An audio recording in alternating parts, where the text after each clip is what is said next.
köyünün kanını Adem'in Rabbini sevdim Ayrılıktan yanda atan canını Adem'in Rabbini sevdim Ağlar koynun kanı oya kürüyün nasılınlar bir oğlum damağını çazıp kanı oya koynunu atalarına Yakup peygambere şermende olup var ya yine ağla uymenin vakti ineyimizin koynun kanı koynun tatlı kurtları yıkıdan ekenler ağla var ağlay cephalarının götümden korku sehralarının yurdumdan ayrılığına tadarken yurdumdan adı benim yarattığımı söyledim Kenan İsrail çapla oldu bedenim soyuldu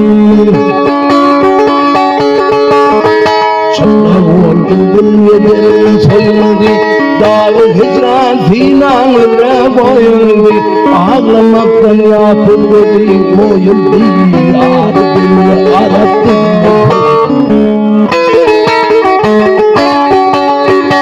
Geldi ondem kardeşlerim yuvuruşup Hasretinden kurtuşları hemenleşip Töberim aldı durdu temizleşip Aradım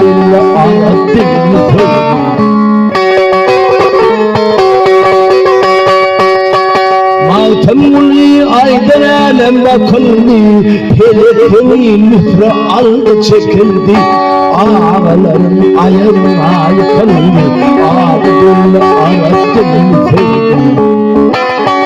Ağalarım pişman olup ayırma yıkıldı